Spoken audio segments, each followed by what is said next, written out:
یہ الفاظ شاہنواز خان کے دل پر کسی بجلی کی طرح گرے اور ان کا فون ان کے ہاتھ سے چھوٹ کر زمین پر گر کر پاش پاش ہو گیا۔ ایک ہی لمحے میں ہنستا بستا کھیلتا گھر ماتم کدے میں تبدیل ہو گیا اور مہمانوں کے درمیان کچوکے لگاتی خاموشی چھا گئی۔ شاہنواز خان کا سینہ فرتے غم سے پھولنے لگا اور وہ اپنی عزت کے جنازے پر ہاتھ رکھے وہیں صوفے پر ڈیگ گئے۔ تمام مہمانوں کی سرگوشی اور زہریلی باتیں شاہنواز خان کی غیرت کو لتاڑ رہی تھیں۔ اسی اثنا میں مشال اپنے کمرے سے باہر نکلی۔ اس کی آنکھیں رو رو کر سوج چکی تھیں اور کاجل اس کے رخساروں پر پھیلا ہوا تھا۔ جیسے ہی شاہنواز خان کی نظر اپنی اس نادان اور بدنام بیٹی پر پڑی تو ان کا غصہ اور ضبط کا بندھن بالکل ٹوٹ گیا۔ انہوں نے مشال کی طرف قدم بڑھایا اور ایک شدید جذباتی طوفان کے تحت اس کا بازو مڑوڑ کر اسے پوچھا کہ تو نے میرے سالوں کی کمائی ہوئی عزت کا یہ صلہ دیا؟ لیکن مشال کے پاس گردن جھکائے رونے کے سوا کوئی جواب نہیں تھا۔ شاہنواز خان نے سوچا اگر آج یہ بارات بغیر دلہن کے چلی گئی اور محلے والوں کو سچائی کا پتہ چلا تو وہ کہیں منہ دکھانے کے قابل نہیں رہیں گے۔ ان کی نظر صحن میں خاموشی سے کونے میں کھڑے اپنے یتیم اور غریب بھانجے فرجاد پر پڑی۔ فرجاد جو ہمیشہ سے خاموش طبع، خوددار اور اپنے کام سے کام رکھنے والا انسان تھا، وہ اپنی پھٹی ہوئی پرانی شرٹ میں ملبوس چپ چاپ اس گھرانے ڈرامے کو دیکھ رہا تھا۔ شاہنواز خان کی غیرت آخری سہارا ڈھونڈا اور وہ اپنے بھانجے کے سامنے جا کر کھڑے ہو گئے اور پورے خاندان اور مہمانوں کے سامنے فرجاد کے آگے اپنے دونوں ہاتھ جوڑ دیے۔ شاہنواز خان کی آنکھوں میں التجا اور آنسو تھے۔ انہوں نے روتے ہوئے کہا کہ فرجاد بیٹا، آج اپنے اس بوڑھے ماموں کی عزت بچا لو ورنہ میں زندہ نہیں بچ سکوں گا۔ تم اس مشال سے ابھی اسی وقت نکاح کر لو اور اس خاندان کو رسوا ہونے سے بچا لو۔ فرجاد شاہنواز کے جڑے ہوئے ہاتھوں کو دیکھ کر گہرے صدمے میں آ گیا۔ وہ جانتا تھا مشال اس سے کتنی شدید نفرت کرتی ہے اور اسے اپنے پیروں کی دھول کے برابر بھی نہیں سمجھتی۔ فرجاد کی اپنی ایک خودداری اور انا تھی اور وہ کبھی بھی ایسی لڑکی کے ساتھ رشتہ نہیں جوڑنا چاہتا تھا جس کے دل میں کسی اور کی محبت ہو اور جس نے زبردستی کا بندھن قبول کرنا ہو۔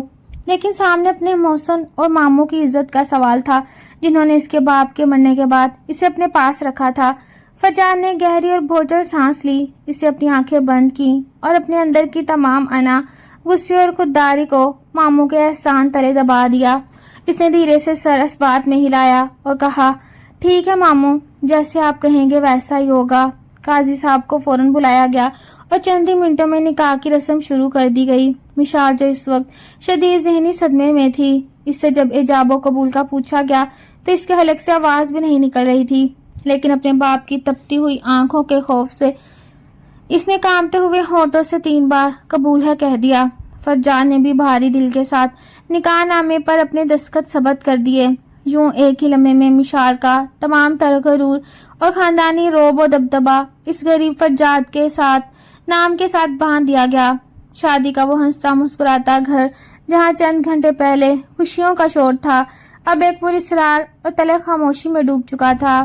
بارات تو ٹل گئی اور عزت کا ظاہری پردہ تو رہ گیا، لیکن فرجاد کی خاموش آنکھوں میں ایک ایسا طوفان پڑ رہا تھا جو آنے والے دنوں میں مشال کی زندگی کو بدل کر رکھ دینے والا تھا۔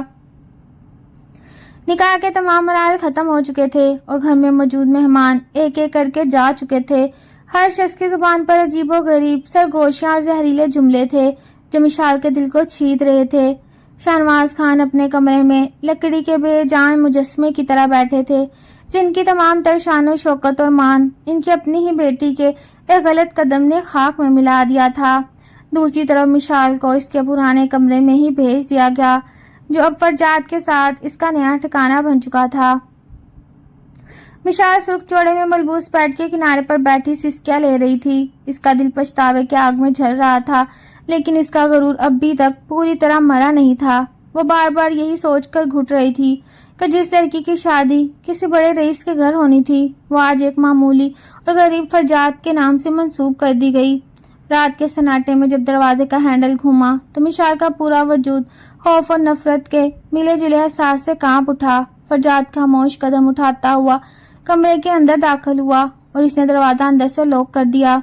فرجاد کا رویہ عجیب حد تک پرسکون اور سنجیدہ تھا، لیکن اس کی سیاہ آنکھوں کے پیچھے ایک تلخ اور گہرا طوفان چھپا تھا۔ وہ مشال کی طرف بڑھے بغیر سیدھا الماری کی طرف گیا اور اپنے سادہ سے کپڑے نکالنے لگا۔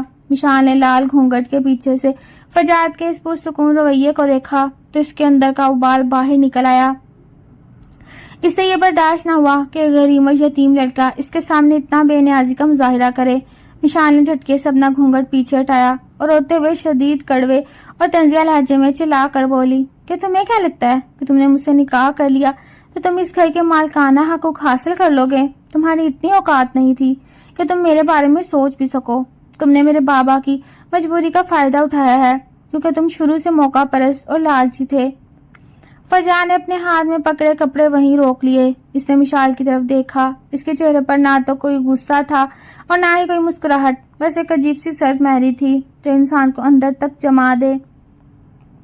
فجار نے انتہائی پرسکون اور دھیمی آواز میں جواب دیا، اگر اپنے ماموں کی مٹتی ہوئی عزت کو بچانا موقع پرستی ہے تو ہاں میں موقع پرست ہوں، لیکن ایک بات یاد رکھنا مشال خان، میں اس کمرے میں تمہارا شوہر بن کر نہیں بلکہ اپنے ماموں کا احسان چکا کر آیا ہوں۔ مجھے تمہاری اس خوبصورتی اور اس زرق برق جوڑے سے کوئی دلچسپی نہیں، کیونکہ جو عورت اپنے باپ کی عزت کی نہ ہو سکی وہ کسی دوسرے کی کیا ہوگی۔ یہ الفاظ مشال کے دل پر کسی زہر میں بھجے ہوئے خنجر کی طرح لگے۔ اس کا ضم اور غرور فرجاد کے اس ایک جملے سے تار تار ہو گیا اور وہ بستر پر بیٹھی رہ گئی۔ فرجاد نے بغیر کسی اور بحث کے صوفے کی طرف قدم بڑھائے۔ اس نے زمین پر ایک پرانی چادر بچھائی اور اپنا بالش بھر بستر زمین پر ہی لگا لیا۔ اس نے کمرے کے مرکزی لائٹ بند کر دی اور صرف ایک چھوٹا سا زیرو کا بلب جلتا چھوڑ دیا جس کی مدھم روشنی کمرے کے سناٹے کو مزید گہرا کر رہی تھی۔ فرجاد نے مشال کی طرف پیٹ کی اور خاموشی سے لیٹ گیا جیسے وہاں کوئی موجود ہی نہ ہو۔ مشال رات بھر اپنے لال اور روسی جوڑے کو سنبھال دے بستر کے کنارے پر بیٹھی آنسو بہاتی رہی۔ اس کی آنکھوں کے سامنے احسن کی بے وفائی، باپ کا ٹوٹتا ہوا مان اور فرجاد کے سرد اور تحقیر آمیز بے نیازی بار بار گھوم رہی تھی۔ رات کے ہر ایک پل اس کے لیے کسی عذاب کی طرح گزر رہا تھا۔ اس اپنے ہاتھ کی مٹھیاں بھینچی اور اپنے دل ہی دل میں یہ بھیانک اور پکا ارادہ کر لیا کہ وہ اس زبردستی کے بندھن کو کبھی تسلیم نہیں کرے گی، وہ چاہے کتنی ہی برباد کیوں نہ ہو جائے، لیکن اس غریب اور خوددار بننے والے فرجاد کے ساتھ ایک چھت تلے نہیں رہے گی اور بہت جلدی اس سے نجات حاصل کر لے گی۔ رات کی کالی اور بھوجل تیرگی کے بعد جب صبح کی پہلی کرن کمرے کی کھڑکی سے اندر آئی تو مشال کی آنکھیں مارے روئے اور جاگنے کے سو چکی تھی۔ اس نے دیکھا کہ زمین پر بچھا فرجاد کا بستر بالکل خالی تھا اور وہ صبح سویرے ہی خاموشی سے اٹھ کر اپنے گیراج کے کام پر جا چکا تھا۔ مشال کو اس بات سے مزید غصہ آیا کہ فرجاد اس کی موجودگی کو اس قدر نظر انداز کر رہا تھا جیسے وہ اس کمرے میں موجود ہی نہ ہو۔ مشال نے اپنے سوکھ جوڑے کو اتار کر پھینکا اور ایک سادہ سا کپڑا پہن کر کمرے میں خود کو بند کر کے بیٹھ گئی۔ دوپہر کے وقت شاہنواز خان کی دل کی حالت کچھ سنبھلی تو انہیں اپنی بیٹی پر ترس آنے لگا۔ وہ جانتے تھے کہ ان کی بیٹی نے غلطی کی، لیکن پھر بھی وہ اس کے ناز نخرے اٹھانے کے عادی تھے۔ شاہنواز خان نے اپنی بیٹی کے دل کو خوش کرنے اور اسے تسلی دینے کے لیے اپنے شو روم سے ایک بالکل نئی اور قیمتی کالے رنگ کی گاڑی خریدی اور اسے اپنے ڈرائیور کے ہاتھ شاہنواز ہاؤس کے باہر کھڑا کروا دیا۔ جب ڈرائیور نے گاڑی کی چابی مشال کے ہاتھ میں دی تو مشال کے چہرے پر ایک مغرور مسکراہٹ آ گئی۔ اس کی انا کو تھوڑی تسلی ملی کہ وہ اب بھی شاہنواز خان کی لاڈلی بیٹی ہے اور اس فرجاد کی طرح محتاج نہیں۔ شام کے وقت جب فرجاد دن بھر کی سخت محنت اور گیراج کے کام سے تھکا ہار کر گھر لوٹا تو اس کے کپڑوں پر اوزاروں اور تیل کے دھبے لگے تھے۔ جیسے ہی وہ گھر کے مرکزی دروازے سے اندر داخل ہوا اس کی نظر صحن میں چمکتی ہوئی نئی گاڑی پر پڑی۔ فرجاد دیکھ کر قدم وہیں روک کر اس گاڑی کو دیکھنے لگا۔ اسی وقت مشال اپنے کمرے کی بالکنی سے نیچے اتری اور اس کے چہرے پر ایک حقارت بھری مسکراہٹ تھی۔ وہ فرجاد کے قریب آئی اور طنزیہ انداز میں اپنے دونوں ہاتھ سینے پر باندھ کر کھڑی ہو گئی۔ مشال نے فرجاد کے میلے کپڑوں کی طرف دیکھا اور کڑوے لہجے میں کہا، یہ گاڑی میرے بابا نے بھیجی ہے مجھے، تم کون ہوتے ہو مجھے روکنے والے؟ فرجاد نے مشال کی بات سنی۔ اس کے چہرے پر نہ تو کوئی حیرت تھی اور نہ ہی کوئی پریشانی۔ اس نے اپنی کالی اور گہری آنکھوں سے مشال کو دیکھا۔ اس کی آواز میں بلا کا ضبط اور خودداری تھی۔ تمہارا نام نہاد شوہر، بہتر ہوگا یہ گاڑی واپس بھیج دو اور اپنے شوہر کی کمائی میں اب جینا سیکھو۔ فرجاد کے اس دو ٹوک اور سخت جواب نے مشال کے پاؤں تلے سے زمین نکال دی۔ مشال سوچ رہی تھی کہ فرجاد اس کی گاڑی دیکھ کر احساس کمتری کا شکار ہوگا، لیکن فرجاد نے تو الٹا اسے اس کی حد یاد دلا دی تھی۔ فرجاد بغیر کوئی اور بات کہے سیدھا اپنے کمرے کی طرف بڑھ گیا اور مشال وہیں صحن میں غصے اور تپش سے کانپتی رہ گئی۔ فرجاد کے اس سخت رویے اور خودداری نے مشال کے اندر چھپی انا کو بری طرح زائل کر دیا۔ اس کی نظر میں فرجاد ایک غریب اور معمولی مکینک سے زیادہ کچھ نہیں تھا۔ اسے یہ بات برداشت نہیں ہو رہی تھی کہ غریب شخص اس پر حکمرانی کرے یا اسے نصیحتیں کرے۔ اگلے ہی دن صبح ہوتے ہی فجار نے خاموشی سے چابیاں اٹھا کر گاڑی کے پاس کیا اور ڈرائیور کو بلا کر وہ گاڑی شاہنواز خان کے شو روم پر واپس بھجوا دی۔ جب مشال کو اس بات کا علم ہوا کہ فجار نے واقعی وہ گاڑی واپس کر دی ہے تو اس کو غصہ 7ویں آسمان پر پہنچ گیا۔ مشال نے اب اپنے دل میں طے کر لیا کہ وہ اس شخص کے ساتھ 1 منٹ بھی مزید نہیں گزارے گی۔ اس نے سوچا اگر وہ اس گھر میں رہی تو فجاد کا غرور اسے مزید کچلے گا۔ اسے اپنے باپ شاہنواز خان سے چپکے سے اپنے ایک وکیل دوست کا نمبر لیا جو فیملی کیسز سنبھالتا تھا۔ مشال نے فون کر کے وکیل سے بات کی اور اسے صاف الفاظ میں کہہ دیا مجھے ہر قیمت پر اس زبردستی کے نکاح سے آزادی چاہیے۔ وکیل نے اسے سمجھانے کی کوشش کی کہ ابھی شادی کو چند ہی دن ہوئے ہیں اور معاشرہ کیا کہے گا، لیکن مشال کی ضد کے آگے کوئی نہ ٹک سکا۔ اس نے خاموشی سے خلا کے کاغذات تیار کروائے اور تمام دستاویزات پر اپنے دستخط کر دیے۔ مشال جانتی تھی اگر اس نے یہ کاغذات گھر کے پتے پر بھیجے تو اس کے بابا شاہنواز خان بیچ میں آ جائیں گے اور معاملات کو روکنے کی کوشش کریں گے۔ اس لیے اس نے وکیل سے کہا کہ کورٹ کا یہ نوٹس سیدھا فرجاد کے گراج کے پتے پر بھیجا جائے تاکہ فرجاد کو اس کی اصل اوقات کا پتہ چل سکے۔ مشال نے کورٹ کا نوٹس کوریئر سروس کے ذریعے گراج پر روانہ کروا دیا اور خود اپنے کمرے میں بیٹھ کر فرجاد کے رد عمل کا انتظار کرنے لگی۔ اس کے چہرے پر ایک شیطانی اور مغرور مسکراہٹ تھی کیونکہ اسے لگ رہا تھا اب فرجاد ڈر جائے گا اور خاموشی سے اسے چھوڑ دے گا۔ دوسری طرف فرجاد گراج میں گاڑیوں کی مرمت میں مصروف تھا اور اسے اس بات کی ذرا بھی خبر نہیں تھی کہ مشال اس کے پیٹھ پیچھے کتنا بڑا طوفان کھڑا کرنے والی ہے۔ رات کا اندھیرا پھیل رہا تھا اور مشال اپنے کمرے میں گھڑی کی سوئیاں دیکھ رہی تھی۔ اسے معلوم تھا کہ کچھ ہی دیر میں فرجاد کھلا کے کاغذات لے کر آئے گا۔ گراج کا ماحول معمول کے مطابق شامی دھندلکوں میں ڈوب رہا تھا اور فرجاد گاڑی کے انجن میں الجھا اپنے ہاتھوں پر جمی گریز صاف کر رہا تھا۔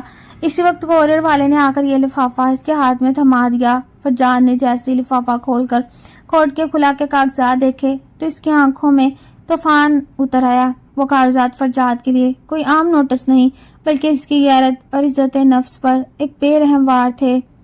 فرجاد نے گہری سانس لی اور کاغذات کو مٹھی میں بھیج کر غصے سے سرخ چہرے کے ساتھ گھر کی طرف چل پڑا۔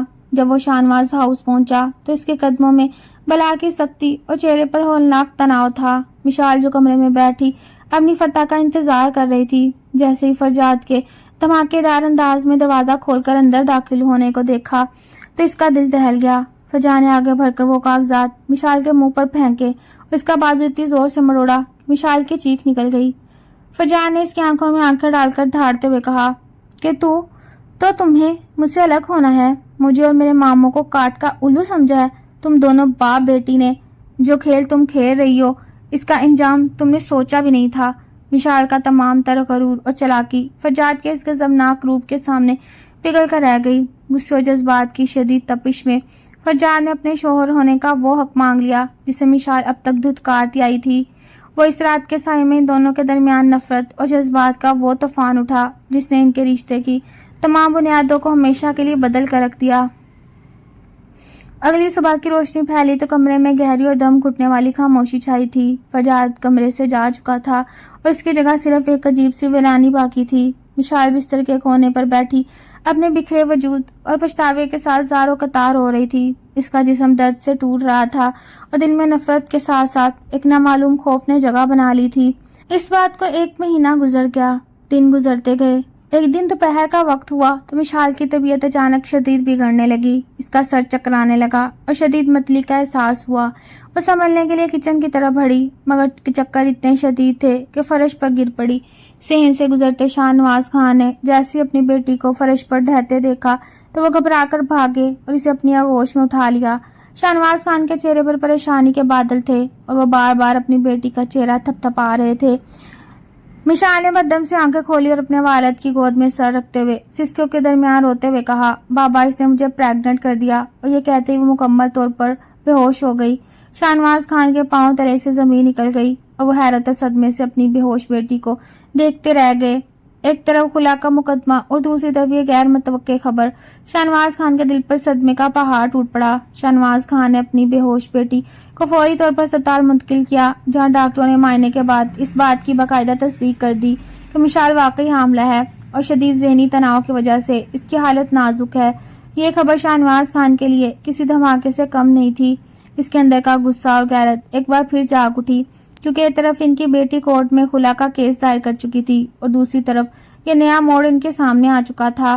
شاہنواز خان نے مشال کو اسپتال کے بستر پر چھوڑا اور غصے میں آپے سے باہر ہوتے ہوئے سیدھا فرجاد کے گراج کی طرف نکل پڑے تاکہ اسے اس کی اس حرکت کا جواب طلب کر سکے اور اسے کھری کھری سنا سکیں، مگر جیسے ہی وہ گراج پہنچے تو وہاں کا منظر دیکھ کر ان کے قدم جھک گئے۔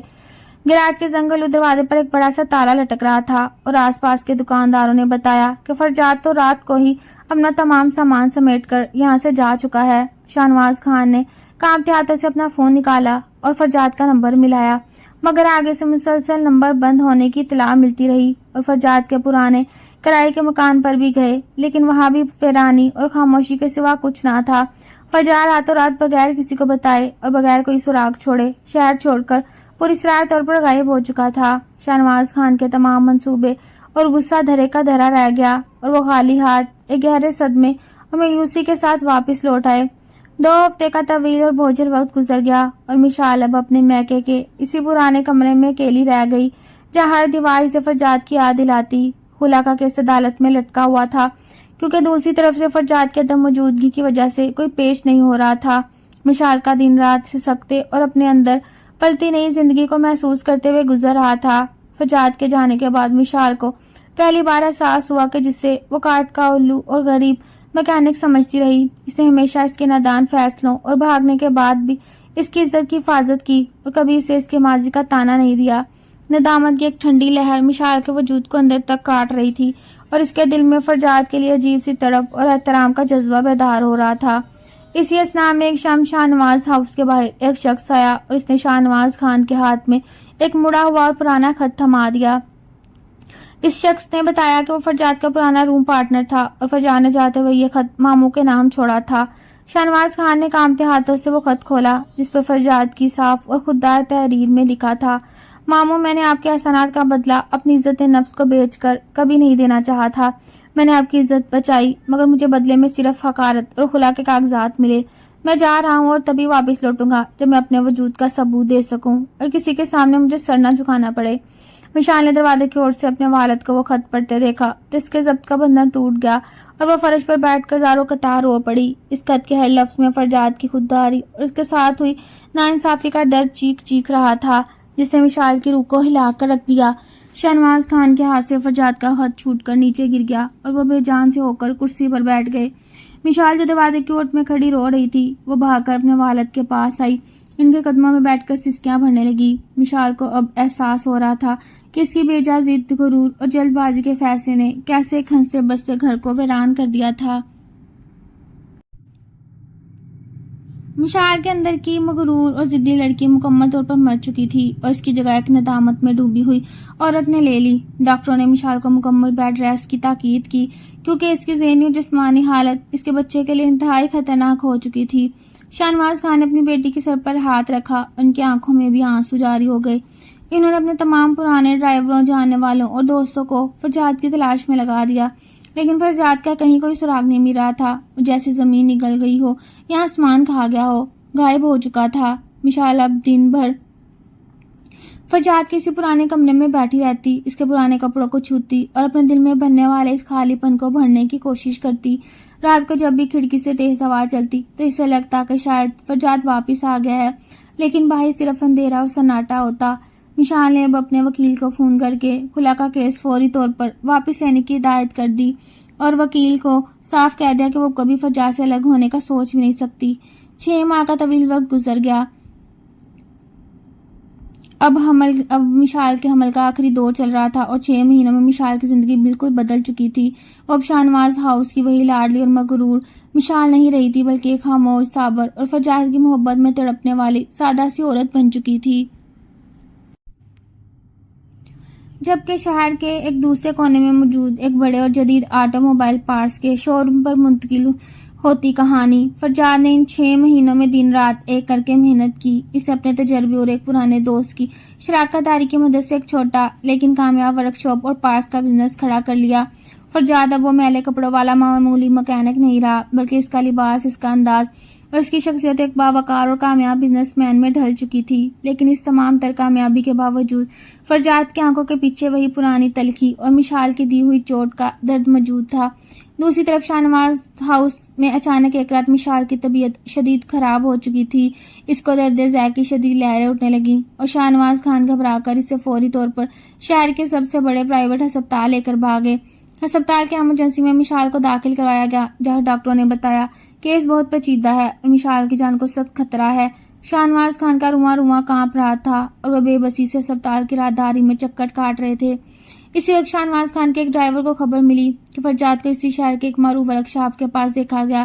ڈرائیور نے فوراً شاہ نواز خان کو فون کر کے بتایا۔ شاہ نواز خان بنا ایک پل ضائع کیے اپنے داماد یعنی فرجاد کے ڈھونڈنے اور اپنی بیٹی کی زندگی بچانے کی التجا کرنے کے لیے اس کی طرف نکل پڑے، جبکہ ہسپتال میں مشال بے ہوشی اور درد کے عالم میں صرف ایک ہی نام پکار رہی تھی اور وہ نام فرجاد کا تھا۔ شاہ نواز خان نے بغیر ایک سیکنڈ ضائع کیے اپنی گاڑی فرجاد کی نئی ورک شاپ کی طرف موڑ دی۔ ان کے ہاتھ اسٹیئرنگ پر کانپ رہے تھے اور آنکھوں سے مسلسل آنسو بہہ رہے تھے۔ جب وہ وہاں پہنچے تو فرجاد اپنے چند ملازمین کے ساتھ ایک گاڑی کا معائنہ کر رہا تھا۔ اس کی شخصیت اور لباس اب کامیابی اور وقار صاف جھلک رہا تھا، لیکن جیسے اس کی نظر اپنے ماموں اور شاہ نواز خان پر پڑی، جو سڑک کے کنارے بدحواس اور ٹوٹے ہوئے انسان کی طرح کھڑے تھے، فرجاد کے ہاتھ سے فائل چھوٹ کر نیچے گر گئی اور شاہ نواز نے آگے بڑھ کر فرجاد کے ہاتھ تھام لیے۔ ان کی زبان سے الفاظ نکلنا مشکل ہو رہے تھے۔ انہوں نے فرجاد کے سامنے اپنے ہاتھ جوڑ دیے اور روتے ہوئے التجا کی، میری بیٹی کو بچا لو فرجاد، ہسپتال میں زندگی اور موت کی جنگ لڑ رہی ہے اور صرف تمہارا نام پکار رہی ہے۔ اگر تم آج نہ آئے تو شاید میں اپنی بیٹی کو ہمیشہ کے لیے کھو دوں گا۔ فرجاد کا دل ایک پل کے جیسے دھڑکنا بھول گیا۔ اس کے اندر کا سارا غصہ، آنا اور تلخی اپنے سامنے کھڑے بوڑھے باپ کے آنسو دے کر پگھلنے لگی۔ اس نے شاہ نواز خان کو سنبھالا اور بغیر کچھ کہے فوراً ان کے ساتھ ہسپتال نکل پڑا۔ جب فرجاد ہسپتال کی سرد راہداریوں سے گزرتا ہوا ایمرجنسی وارڈ کے باہر پہنچا تو فضا میں ایک عجیب سا خوف اور سنسنی پھیلی ہوئی تھی۔ ڈاکٹروں نے باہر آ کر شاہ نواز خان کو بتایا کہ مشال کی حالت بہت نازک ہے، اس کے جسم میں ہمت ختم ہو رہی ہے اور بچے کی دھڑکن بھی مدھم پڑ رہی ہے۔ اگر مریضہ نے فوری طور پر مثبت رد عمل نہ دیا تو دونوں میں سے کسی ایک کی جان جا سکتی ہے۔ فرجاد نے ڈاکٹر کی اجازت لی اور خصوصی لباس پہن کر ICU کے اندر داخل ہوا۔ کمرے میں پیپ کرتی مشینوں کی آوازوں کے درمیان بستر پر پڑی مشال بالکل بے جان لگ رہی تھی۔ اس کا چہرہ زرد تھا اور آنکھیں ادھ کھلی تھیں۔ فرجاد آہستہ آہستہ چلتا ہوا اس کے بستر کے پاس آیا اور اسے مشال کا ٹھنڈا پڑتا ہوا ہاتھ اپنے گرم ہاتھوں میں تھام لیا۔ فرجاد نے انتہائی دھیمی اور بھاری آواز میں اس کے کان کے پاس کہا کہ مشال، میں آ گیا ہوں، تمہیں لڑنا ہوگا ہمارے لیے اور اس بچے کے لیے۔ مشال کے وجود میں جیسے ایک بجلی دوڑ گئی، اسے مدھم سی آنکھیں کھولی اور فرجاد کا چہرہ سامنے دیکھ کر اس کی آنکھوں کے گوشوں سے گرم آنسو نکل کر کن پٹیوں پر بہنے لگے۔ مشال نے پوری طاقت لگا کر فرجاد کی انگلیوں کو مضبوطی سے تھام لیا اور اسی پل ہسپتال کے کمرے میں ایک ننھے بچے کے رونے کی آواز گونج اٹھی۔ ڈاکٹروں نے شکر کا سانس لیا کیونکہ مشال اور اس کا بچہ دونوں بال بال بچ گئے۔ مشال کو ہسپتال سے ڈسچارج کر کے شاہ نواز ہاؤس منتقل کر دیا گیا اور گھر میں ایک طویل عرصے بعد خوشیوں کی ہلکی سی رم جھم دیکھنے کو مل رہی تھی، مگر یہ خوشی ادھوری تھی کیونکہ فرجاد اپنے بیٹے اور مشال کو شاہ نواز خان کے سپرد کر کے خود واپس اپنے پرانے اپارٹمنٹ چلا گیا۔ وہ روز صبح اور شام کے وقت صرف اپنے بچے کو دیکھنے اور اس کی دیکھ بھال کی چیزیں پہنچانے شاہ نواز ہاؤس آتا، لیکن اس کا رویہ مشال کے ساتھ اب بھی انتہائی رسمی اور فاصلے پر مبنی تھا۔ مشال کا دل ہر وقت اس بات پر کڑتا کہ فرجاد اس کے پاس ہوتے ہوئے بھی اس سے کتنا دور ہے۔ مشال اب فرجاد کو اپنے دل کی بات بتانے اور اس سے معافی مانگنے کے لیے بےتاب تھی۔ وہ پرانی مغرور مشال نہیں رہی تھی، بلکہ اپنے شوہر کی محبت حاصل کرنے کے لیے ہر حد سے گزرنے کو تیار تھی۔ ایک شام جب فرجاد معمول کے مطابق بچے کو اپنی گود میں لیے اس سے کھیل رہا تھا، اس کے چہرے پر ایک نرم سی مسکراہٹ تھی۔ مشال آہستہ سے چلتی ہوئی اس کے قریب آئی اور چائے کا کپ سامنے ٹیبل پر رکھ دیا۔ فرجاد نے جیسے بچے کو بستر پر لٹایا اور جانے کے لیے مڑا، مشال نے آگے بڑھ کر فرجاد کا ہاتھ پکڑ لیا۔ فرجاد کے قدم وہیں جم گئے اور اس نے مڑ کر مشال کی طرف دیکھا جس کی آنکھوں میں التجا اور ندامت کا سمندر موجزن تھا۔ مشال نے اپنے دونوں ہاتھ فرجاد کے سامنے جوڑ دیے اور روتے ہوئے کہنے لگی، مجھے پتا ہے میں نے تمہاری عزت نفس کو مجروح کیا، میں نے تمہاری غربت کا مذاق اڑایا اور تمہیں خلا کا نوٹس بھیجا، لیکن خدا کے لیے مجھے ایک موقع دے دو، میں تمہارے بغیر اس نفرت کے ساتھ مزید نہیں جی سکتی۔ فرجاد نے خاموشی سے مشال کا ہاتھ اپنے ہاتھ سے الگ کیا اور انتہائی پرسکون مگر سنجیدہ لہجے میں کہا کہ مشال، میں نے تمہیں اور تمہاری غلطیوں کو اسی دن معاف کر دیا جس دن یہ بچہ اس دنیا میں آیا، لیکن دل پر لگے ہوئے زخم اتنی جلدی نہیں بڑھتے۔ میں نے تمہیں زبردستی اس رشتے میں نہیں باندھنا چاہتا۔ اگر تم میرے ساتھ رہنا چاہتی ہو تو تمہیں شاہنواز ہاؤس کے اس محل کو چھوڑ کر میرے ساتھ ایک چھوٹے سے اپارٹمنٹ میں ایک عام انسان کی بیوی بن کر رہنا ہوگا جہاں کوئی ملازم نہیں ہوگا۔ مشال نے بغیر ایک سیکنڈ کا وقفہ لیے فوراً اپنا سر ہاں میں ہلا دیا، کیونکہ وہ جانتی تھی فرجاد کے ساتھ اس کی جھونپڑی بھی شاہنواز کے محل سے 1000 گنا بہتر تھی۔ مشال نے اپنا سامان پیک کرنا شروع کر دیا تھا تاکہ وہ فرجاد کے گھر منتقل ہو سکے، مگر دوسری طرف احسن جو مشال کا پرانا عاشق اور دھوکے باز دوست تھا، اسے فرجاد کی اس اچانک کامیابی اور مشال کے اس کے پاس واپس جانے کی خبر مل چکی تھی، اور وہ ایک بار پھر ان کی زندگی میں زہر گھولنے کی بھیانک منصوبہ بندی کر رہا تھا۔ مشال نے شاہنواز ہاؤس کی تمام طرح آسائشیں اور راحتیں پیچھے چھوڑ دی اور اپنے ننھے بیٹے کو گود میں لیے فرجاد کے چھوٹے سے اپارٹمنٹ میں قدم رکھ دیا۔ یہ وہی مشال تھی جو کبھی ایک معمولی سی بات پر طوفان کھڑا کر دیتی تھی، لیکن آج وہ فرجاد کے کمرے کے گھر کو ہی اپنی جنت سمجھ رہی تھی۔ وہ صبح سے رات تک گھر کے تمام کام خود کرتی، فرجاد کی پسند ناپسند کا خیال رکھتی اور اپنے بچے کی پرورش میں مصروف رہتی۔ فرجاد مشال کی اس حیرت انگیز تبدیلی کو بہت خاموشی اور گہرائی سے محسوس کر رہا تھا، اگرچہ اس کے رویے کی سختی اب پگھلنے لگی، مگر وہ ابھی بھی اپنے اندر کا پورا سچ مشال کے سامنے ظاہر نہیں کر رہا تھا، کیونکہ وہ دیکھنا چاہتا تھا کہ مشال کا یہ جذبہ وقتی ہے یا دائمی۔ دوسری طرف احسن کی نظریں اب بھی شاہنواز خان کی جائیداد اور مشال پر لگی ہوئی تھیں۔ جب اسے پتا چلا فرجاد اب ایک معمولی مکینک نہیں رہا بلکہ آٹو موبائل کا ایک بڑا شو روم اور پارٹس کا کاروبار پھیلا رہا ہے، تو احسن کی جلن اور حسد کی آگ مزید بھڑک اٹھی۔ احسن نے شاہنواز ہاؤس اور فرجاد کے اپارٹمنٹ کی جاسوسی شروع کر دی۔ اس نے دیکھا کہ فرجاد اکثر شام کے وقت اپنے بزنس کے سلسلے میں دیر سے گھر لوٹتا ہے اور مشال گھر پر اکیلی ہوتی ہے۔ احسن نے اس موقع کا فائدہ اٹھانے کا بھیانک منصوبہ بنایا۔ ایک شام جب فرجاد کسی کام سے شہر سے باہر گیا ہوا تھا اور گھر کا ماحول بالکل خاموش تھا، احسن نے چالاکی سے اپارٹمنٹ کی بیل بجائی، اور جیسے ہی مشال نے دروازہ کھولا احسن زبردستی اندر داخل ہوا۔ احسن کے اچانک سامنے آنے پر مشال کا پورا وجود خوف اور نفرت سے کانپ اٹھا۔ احسن نے زہر آلود مسکراہٹ کے ساتھ مشال سے کہا کہ تم اس غریب اور معمولی انسان کے ساتھ اس چھوٹے سے گھر میں گھٹ گھٹ کر کیوں جی رہی ہو؟ میں تمہیں اب بھی بنانے کے لیے تیار ہوں۔ مشال نے بغیر کسی خوف کے احسن کو زوردار تھپڑ مارا اور چیخ کر بولی، تم جیسے دھوکے باز اور بزدل انسان سے تو فرجاد کے پاؤں کی دھول بھی 1000 گنا بہتر۔ مجھے اپنے شوہر اس چھوٹے سے گھر پر فخر ہے۔ احسن نے غصے میں آ کر مشال کا ہاتھ پکڑنے کی کوشش کی، مگر مشال نے ہمت دکھاتے ہوئے اسے دھکا دیا اور دروازے کی طرف بھاگی۔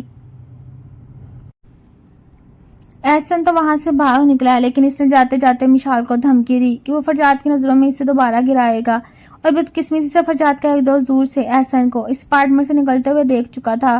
فرجاد جب رات کے سفر سے واپس لوٹا تو اس کا دوست فوراً اس کے پاس پہنچا اور اس نے احسن کو اپارٹمنٹ سے موجودگی اور روانگی کی پوری بات بتائی۔ فرجاد کے چہرے پر ایک دم گہرا تناؤ اور صد مہری چھا گئی۔ وہ خاموشی سے قدم اٹھاتا ہوا گھر کے اندر داخل ہوا، جہاں مشال بچے کو سلا کر فرجاد کے انتظار میں جاگ رہی تھی۔ مشال نے جیسے ہی فرجاد کو دیکھا، وہ شام والے واقعے کی وجہ سے خود بھی بہت خوفزدہ تھی اور فرجاد کو سب کچھ بتانا چاہتی تھی، لیکن فرجاد کا خاموش اور بدلا ہوا روپ دیکھ کر اس کے الفاظ اس کے گلے میں اٹک گئے۔ فرجاد نے مشال کی طرف دیکھا اور انتہائی دھیمی مگر برف کی طرح ٹھنڈی آواز میں پوچھا کہ میرے پیچھے یہاں کون آیا تھا؟ مشال کے ہاتھ کانپنے لگے اور اس نے سچ بتاتے ہوئے کہا کہ احسن زبردستی گھر میں گھس آیا تھا، لیکن میں نے اسے فوراً بھگا دیا۔ لیکن فرجاد کے دل میں ماضی کے زخم اور شک کا ایک نیا زہر گھولنے کے لیے احسن پہلے ہی اپنا جال بچا چکا تھا۔ احسن نے فرجاد کے موبائل پر ایک ایڈٹ شدہ وائس نوٹ بھیج دیا، جس میں ایسا لگ رہا تھا جیسے مشال اب بھی احسن سے رابطے میں ہے اور فرجاد کو صرف مجبوراً برداشت کر رہی ہے۔ فرجاد نے وہ وائس نوٹ سن کر اپنے جذباتی ضبط کا آخری بندھن بھی توڑ دیا۔ فرجاد نے مشال سے کوئی بحث نہ کی، نہ ہی اس پر ہاتھ اٹھایا، بلکہ اس نے خاموشی سے اپنا سامان اٹھایا اور کمرے سے باہر نکل آیا۔ مشال اس کے پیچھے بھاگی اور اس کے پاؤں پکڑ کر رو رو کر قسمیں کھانے لگی کہ وہ بے گناہ ہے اور احسن ان کا گھر برباد کرنا چاہتا ہے۔ لیکن فرجاد نے اپنی نظریں پھیر لیں اور کہا، میں نے تمہیں ہر حالت میں قبول کیا مشال، لیکن جہاں اعتماد ہی نہ رہے وہاں ساتھ رہنے کا کوئی مطلب نہیں بنتا۔ فرجاد کی اس طرح خاموشی سے چلے جانے نے مشال کی روح کو زخمی کر دیا، لیکن اس بار مشال نے ہار ماننے کے بجائے لڑنے کا فیصلہ کیا۔ اسے اندازہ ہو گیا تھا اگر اس نے احسن کا ناپاک چہرہ فرجاد کے سامنے ننگا نہ کیا تو اس کا بستا ہوا گھر ہمیشہ کے لیے اجڑ جائے گا۔ مشال نے اپنے آنسو پونچھے اپنے بیٹے کو مضبوطی سے سینے سے لگایا اور فرجاد پر اپنا سچا پیار وفاداری ثابت کرنے کے لیے احسن کے خلاف خود قدم اٹھانے کا پکا ارادہ کر لیا۔ مشال نے اپنے آنسو پونچھ کر خود کو سنبھالا اور اپنے اندر کی ممتا اور وفاداری کو ڈھال بنا کر میدان میں اترنے کا فیصلہ کر لیا۔ وہ اب ایک محض روتی ہوئی عورت نہیں بلکہ اپنے بسا بسایا گھر اور اپنے شوہر کا اعتماد واپس جیتنے کے لیے ہر حد پار کرنے کو تیار تھی۔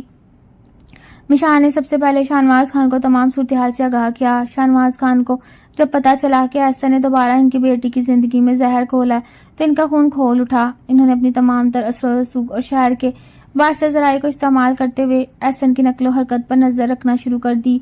مشال جانتی تھی کہ احسن جیسے چلاک انسان کو صرف جذبات سے نہیں بلکہ ٹھوس ثبوتوں سے ہی بے نقاب کیا جا سکتا ہے۔ مشال نے اپنے ایک پرانے شناسہ IIT ماہر کی مدد لی تاکہ اس کے ایڈٹ شدہ وائس نوٹ کا سچ سامنے لا جا سکے۔ انہوں نے چند ہی گھنٹوں میں تکنیکی تحقیقات سے ثابت کر دیا کہ فرجاد کی بھیجی گئی آڈیو کی مختلف پرانی کال ریکارڈنگ سے کاٹ کر اور جوڑ کر بنایا گیا تھا تاکہ فرجاد کو گمراہ کیا جا سکے۔ دوسری طرف شاہنواز خان کے بندوں نے احسن کے خفیہ ٹھکانے کا پتہ لگایا جہاں وہ اپنے چند لفیفے دوستوں کے ساتھ فرجاد کے کاروبار کو نقصان پہنچانے اور اس کے ورکشاپ کو آگ لگانے کی منصوبہ بندی کر رہا تھا۔ مشال نے بنا ڈرے اپنے والد کے ساتھ مل کر پولیس کا ساتھ لیا اور براہ راست اس جگہ پر چھاپا مارا۔ احسن اپنے تیار کردہ جال میں پھنس چکا تھا۔ جب پولیس نے اسے رنگے ہاتھوں گرفتار کیا تو اس کی ساری اکڑ ختم ہو گئی۔ شاہنواز خان کے دباؤ اور پولیس کے سخت تفتیش کے سامنے احسن ٹوٹ گیا اور اس نے تسلیم کر لیا کہ اس نے فرجاد اور مشال کے درمیان نفرت پیدا کرنے کے لیے وائس نوٹ ایڈٹ کیا اور وہ مشال کو حاصل نہ کر سکنے کے بدلے میں فرجاد کا بستہ کاروبار برباد کرنا چاہتا تھا۔ مشال نے احسن کا قبول نامہ اور تکنیکی رپورٹ خود اپنے ہاتھ سے حاصل کی۔ اس نے اپنے بیٹے کو گود میں اٹھایا اور اپنے وجود میں ایک نئی امید لیے سیدھی فرجاد کے اپارٹمنٹ اور پھر اس کی ورکشاپ کی طرف نکل پڑی کیونکہ اسے معلوم تھا سچائی کی فتح اب دور نہیں۔ فرجاد اپنی ورکشاپ کے بند کمرے میں اکیلا بیٹھا تھا۔ اس کا دل شدید کلملا رہا تھا اور دماغ میں ہنگامہ برپا تھا۔ اسے مشال سے سچی محبت کی تھی مگر احسن کی بھیجی گئی ریکارڈنگ اور پرانے زخموں نے اس کے اندر ایک بار پھر شک کا زہر گھول دیا۔ اسی اسنا میں ورکشاپ کا دروازہ کھلا اور مشال ہاتھ میں پولیس کی رپورٹ اور فاسق ثبوت اور احسن کے اعترافی بیان کی ویڈیو ریکارڈنگ لے کر اندر داخل ہوئی۔ مشال کے چہرہ پرسکون تھا اور اس کی آنکھوں میں ایک سچائی کی چمک تھی جو فرجاد نے پہلے کبھی نہیں دیکھی تھی۔ مشال نے وہ تمام ثبوت فرجاد کے سامنے میز پر رکھ دیے اور انتہائی وقار اور مضبوط آواز میں کہا کہ فرجاد، تم نے ہمیشہ مجھے میری غلطیوں کی سزا دی اور میں نے وہ تمام سزائیں خاموشی سے قبول کی کیونکہ میں گناہ گار تھی، لیکن اس بار معاملہ میری وفاداری اور میرے بچے کے باپ کے اعتماد کا تھا۔ میں چاہتی تو اپنے میکے بیٹھ کر رو سکتی تھی لیکن میں نے تمہاری محبت کے لیے لڑنے کا فیصلہ کیا۔ فرجاد نے حیرت اور استعجاب سے تمام ثبوتوں کو دیکھا۔ جب اس نے احسن کا ویڈیو اعتراف دیکھا جس میں وہ سچ اگل رہا تھا کہ اس نے وائس نوٹ ڈب کیا تھا اور وہ کسی طرح ان کے گھر کو جانا چاہتا تھا تو فرجاد کے باؤں تلے سے زمین نکل گئی۔ فرجاد کی آنکھوں میں شرمندگی اور شدید ندامت کے آنسو تیرنے لگے۔ اسے پہلی بار احساس ہوا جس لڑکی کو وہ مغرور اور لاپرواہ سمجھتا تھا اس اپنے شوہر کے مان اور رشتے کی حفاظت کے لیے اپنی جان اور عزت کی پرواہ کیے بغیر اکیلے طوفان کا مقابلہ کیا۔ فرجاد اپنی کرسی سے اٹھا اور اس کا دل پچھتاوے کی آگ میں جلنے لگا۔ اس نے آگے بڑھ کر مشال کے سامنے سر جھکا دیا اور اس کا ہاتھ اپنے ہاتھوں میں لیا۔ فرجاد کی زبان سے صرف اتنا نکلا کہ مجھے معاف کر دو مشال، میں تمہاری محبت اور اس پاکیزگی کو پہچاننے میں غلطی کر گیا۔ مشال نے اپنے شوہر کی آنکھ سے بہتے آنسو دیکھے تو اس کی تمام تر شکایتیں ایک پل میں بہہ گئیں۔ اس نے فرجاد کے ہاتھ کو مضبوطی سے تھام لیا اور دونوں ایک دوسرے کی آنکھوں میں جھانک کر اپنے دل کا سہارا بوجھ اتار دیا۔ یوں ان کے درمیان قائم نفرت کی آخری دیوار بھی ہمیشہ کے لیے زمین بوس ہو گئی۔ شک اور سوء ظن کی تمام کالی گٹائیں اب چھٹ چکی تھیں اور شاہنواز ہاؤس میں ایک طویل عرصے بعد سچی خوشیوں کی صبح طلوع ہوئی تھی۔ فرجاد نے مشال کے سامنے اپنی ندامت کا اعتراف کر کے اور اس کے جذبے کے قدر کرتے ہوئے اسے دل سے اپنے وجود کا حصہ بنا لیا۔ شاہنواز خان نے اپنے داماد کی کامیابی، خودداری اور مشال کے لیے اس کی سچی محبت کو دیکھ کر ایک شاندار ولیمہ اور بچے کے عقیقے کی تقریب کا اہتمام کیا جس میں شہر کے تمام معززین اور فرجاد کے کاروباری شراکت داروں کو مدعو کیا گیا۔ مشال جو کبھی زرق بر کپڑوں اور جھوٹے رشتوں کے گھمنڈ میں جیتی تھی آج ایک انتہائی سادہ لیکن باوقار لباس میں فرجاد کے ساتھ کھڑی تھی۔ اس کے چہرے پر کسی محل کی ملکہ بننے سے زیادہ اپنے شوہر کی عزت اور محبت بننے کا سچا نکھار نظر آ رہا تھا۔ فرجاد نے تقریب کے دوران مائک سنبھالا اور تمام مہمانوں کے سامنے شاہنواز کا شکریہ ادا کرتے ہوئے مشال کے ہاتھ کو اپنے ہاتھ میں لیا اور کہا کہ انسان کا غرور اسے تنہا کر دیتا ہے لیکن اگر محبت کے ساتھ صبر اور سچی ندامت مل جائے تو ویران سے ویران زندگی بھی گلزار بن جاتی ہے۔ فجاد کی ان باتوں نے وہاں موجود تمام لوگوں کے دل جیت لیے اور شاہنواز خان کی آنکھوں میں فخر اور سکون کے آنسو چمکنے لگے کہ ان کی بیٹی کا ہاتھ اب واقعی ایک سچے اور باوقار انسان کے ہاتھ میں ہے۔ تقریب کے بعد جب وہ دونوں اپنے اپارٹمنٹ میں لوٹے جب ان کا اپنا اور ایک مکمل گھر بن چکا تھا، فجاد نے مشال کو اپنے بازوؤں کا گھیرے میں لیا اور اس کے ماتھے پر محبت کی مہر ثبت کر دی۔ مشال نے اپنے بچے کو سینے سے لگائے ہوئے فجاد کے شانے پر سر رکھا اور اسے احساس ہوا کہ اصل خوبصورتی اور سکون کسی شاہانہ محل میں نہیں بلکہ ایک ایسے رشتے میں ہے جہاں باہم احترام، معاف کرنے کا حوصلہ اور سچی وفاداری موجود ہو۔